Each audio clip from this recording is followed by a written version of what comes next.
Educación primaria. Datos globales sobre la situación educativa 1984.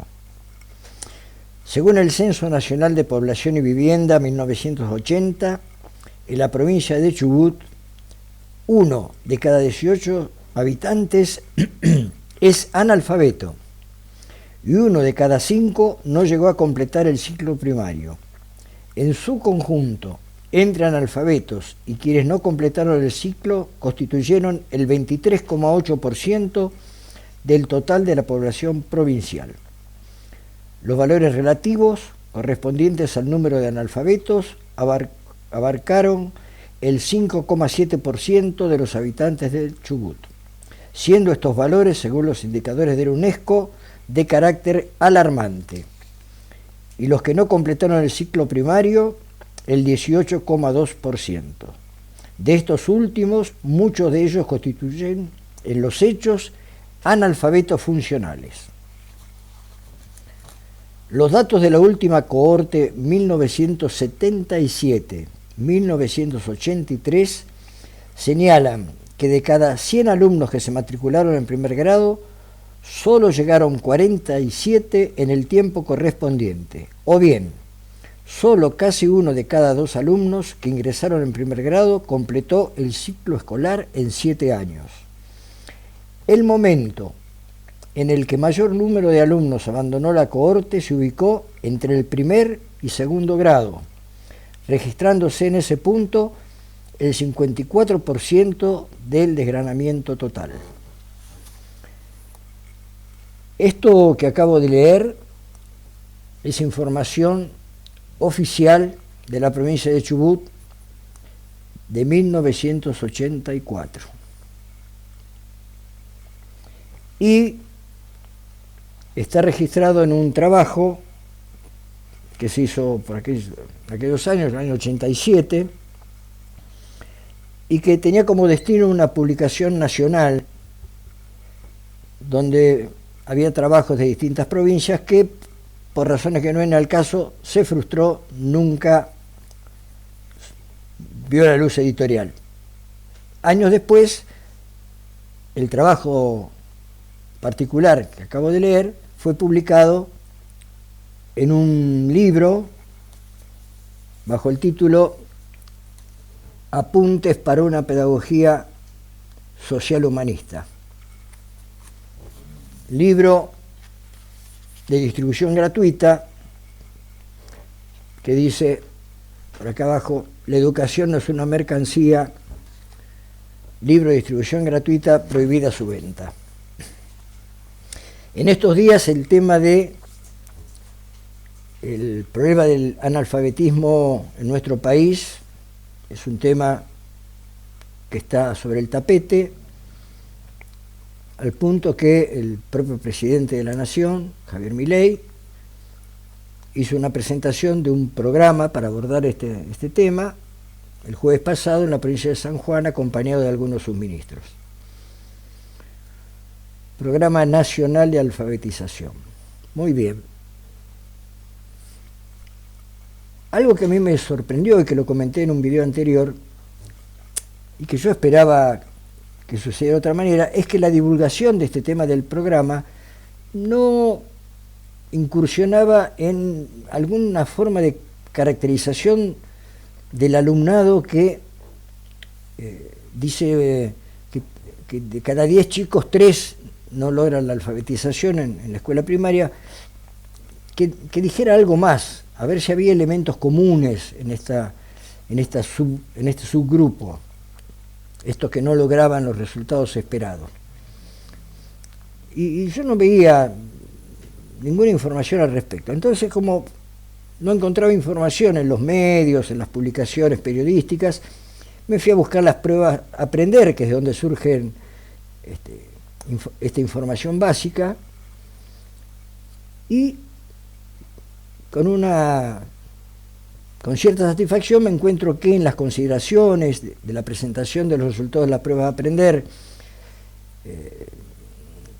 del año pasado, de fines del año pasado, 2023, sí hay algunos señalamientos interesantes. Por ejemplo, se dice que mayoritariamente el grupo que no logra los objetivos de aprendizaje en lectura y escritura pertenecen a los sectores sociales más marginados, más postergados, con menor acceso a los recursos sociales y económicos, fundamentalmente. Dice que el 50% del alumnado proveniente de este sector social, el 50% no logra las metas de aprendizaje. Es decir, cada 2 pibes que provienen de estas familias con mayores carencias, 1 de cada 2 no logra los objetivos. Esto ya es un dato muy interesante. Ahora, estamos hablando de datos, de números, ya sea en lo que leí al principio, como en esto otro que dicen las pruebas a aprender, son números. Es como cuando se dice el 50% de la población de nuestro país es pobre. Son números. Pero debajo de esos números, detrás de esos números, hay algo más importante, que son las personas. Cuando hablamos de pobreza, hay personas como vos, como yo, pobres, que están padeciendo la pobreza. Detrás de estos números estadísticos de pobres resultados en materia de aprendizaje, hay personas, hay chicos. Y esto no desmerece el valor de lo estadístico. Lo estadístico señala un territorio. Ahora hay que adentrarse en ese territorio para encontrar a las personas que lo ocupan. ¿Quiénes son? Cada uno de ellos, cada uno. Más que un número. Personas. Y entonces acá viene la pregunta, ¿y quiénes pueden identificar a esas personas? ¿Quiénes están cerca de esas personas? Los maestros, los directivos, los auxiliares que están en la escuela, los profesionales que están involucrados en la cuestión educativa. Ellos pueden identificar a las personas, saber quién es cada una de ellas y qué está pasando. Y acá viene el otro tema, de la evaluación. Dentro del programa se dice que se va a evaluar, ahora en el primer ciclo, primero, segundo y tercer grado, los resultados y se va a evaluar a los docentes. Bueno, muy bien. Pero esto es un modo de entender la evaluación como resultado, aquello que sucede al finalizar el proceso. Esto es un aspecto de lo evaluativo, pero hay otro aspecto imprescindible, que es la evaluación permanente, la evaluación en la actividad. Y esto lo puede hacer el docente, porque en la evaluación que se hace en el transcurso del proceso de aprendizaje es donde se pueden detectar los problemas y poner en marcha las correcciones para resolver los problemas. Al final tenemos un número, ya no podemos hacer nada, llegamos como llegamos. Por lo tanto, es importante comprender que lo evaluativo tiene una mayor profundidad y que forma parte, debe formar parte, de una mirada permanente del docente, independientemente de que haya momentos específicos y privilegiados durante el transcurso del año, o si se quiere al finalizar el año, para ver resultados. Pero una cosa es evaluar resultados y otra cosa es evaluar procesos, que es donde puede haber correcciones. Ya lo he dicho y vuelvo a insistir porque para mí es muy importante. Para que el docente pueda observar con profundidad y con constancia lo que le está pasando a cada uno de sus alumnos, a cada pibe, a cada piba, al momento de producirse la situación de enseñanza y aprendizaje, tiene que tener un número relativamente acotado de alumnos. No puede mirar un universo enorme de alumnos, porque no los va a conocer.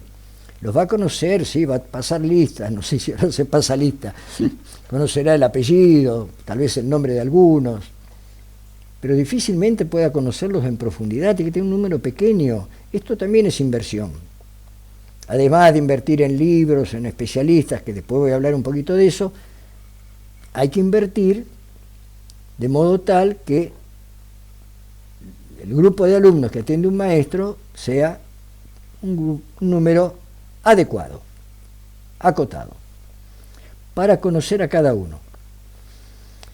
Sin duda, cuando la situación de aprendizaje no se produce tal como uno espera que se produzca, puede haber muchísimos factores. Algunos le corresponden, digamos, tenemos que poner la mirada en el maestro, en la propuesta, en cómo ofrece el aprendizaje. Pero también puede estar en el pibe. Cuando se señala esto de la pertenencia a sectores marginados o de poco poder adquisitivo, de precaria situación habitacional, hay algo que no puede desconocerse. Un chico mal alimentado desde el primer momento de su aparición en el mundo, antes del parto, cuando está en el vientre de su madre, una madre mal alimentada, y después cuando el pibe nace y de chiquitito no recibe la suficiente nutrición, esto en muchos casos trae problemas muy serios de desarrollo intelectual y de desarrollo físico también. Y esto hay que corregirlo, hay que asumirlo. No se puede aceptar livianamente que esto esté pasando. En un país rico, potencialmente rico, diríamos, bueno, como hay gente rica, debe haber recursos, ¿no? Esto es cuestión de la política, no es mi tema, pero sí señalarlo.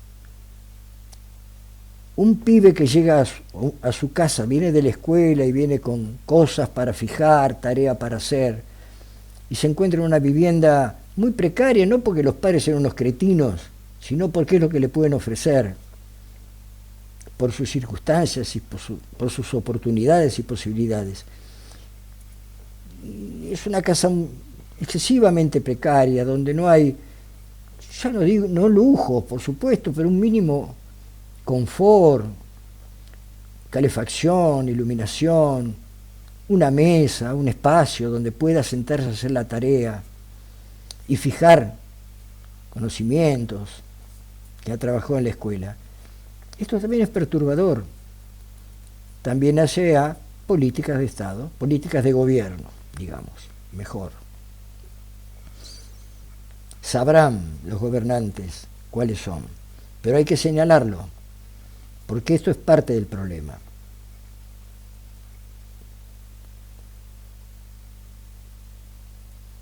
Y acá un tema que de ninguna manera quiero dejar de insistir y señalar: la situación laboral de los docentes.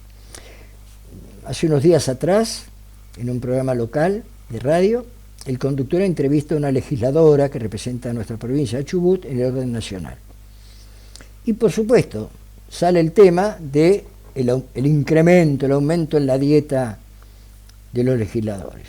No solamente se aumentaron la dieta, sino que se agregaron un mes más para tener una especie de aguinaldo que van a cobrar la dieta. Entonces esta señora decía que con la dieta que estaba cobrando no le alcanzaba, no sé si eran 2 millones por mes o una cosa así, no le alcanzaba para vivir, entonces justificaba haberla aumentado a, no sé si a 4, 5, no sé. Y un maestro tiene que vivir, con suerte, con un sueldo de 500.000 pesos. Por supuesto, esto no nos exime de nuestras falencias como docentes, no, pero esto también es un factor. Si queremos que los maestros se dediquen con todo su tiempo, con toda su energía a atender a ese grupo acotado de chicos y no tener que salir de una escuela, entrar en otra para seguir juntando unos pesos, un salario más o menos aceptable, o como en muchos casos sucede, me consta que es así, seguramente ustedes también conocen, tiene que tener un trabajo adicional, vender alguna cosa producir alguna otra para completar un salario adecuado para vivir, que igualmente va a estar lejos de lo que necesita nuestra respetable legisladora, lejos, lejísimo. Esto también es parte de la situación. Que las escuelas estén en condiciones, los edificios escolares, acá lo padecemos, yo lo digo a cada rato porque no me canso de decirlo y de lamentarlo. Problema de calefacción, problema de iluminación, goteras. Todos los días va la empresa que provee de gas, retira medidor de alguna escuela, meses pasan. En estos días hay unos padres movilizados porque hay, desde principio de año, desde fines del año pasado, hay una escuelita de nivel inicial que no puede funcionar. Reparten a los pibes en cualquier lado, van 2 horas, no tienen casa propia, su escuela. Esto también es parte de poner la educación en un nivel adecuado si queremos arreglar las cosas. Y un último aspecto para seguir contribuyendo, haciendo mi aporte a la confusión general. Los especialistas en educación. Aparecen todos los días especialistas en educación. Yo no sé lo que es un especialista en educación. Sé que en educación el especialista es el maestro, en su medida y en su función un psicopedagogo, un licenciado en ciencia de la educación, pero ¿dónde se estudia para ser especialista? ¿Cuál es la carrera de especialista en educación? Como decía un personaje, perdone mi ignorancia, lo ignoro, no lo sé. Pero bueno, estos especialistas en educación, supuestamente, según lo anunciado, van a ser quienes capaciten a los maestros y que los evalúen. Cuando se habla de evaluar a los maestros, esto tiene un cierto tufillo de amenaza, ¿no? El sistema educativo tiene sus propios procedimientos evaluativos hacia el personal docente. Habrá que revisarlo, habrá que mejorarlos. Desde algún lugar habrá que sugerir cambios, habrá que producir cambios. Pero el que viene de afuera, ¿cómo evalúa? ¿Qué, lo está viendo todos los días al maestro trabajando? ¿O va a evaluar resultados, como con los pibes? Bueno, yo creo que estas cosas no aportan demasiado a lo que es el núcleo, el fondo del problema.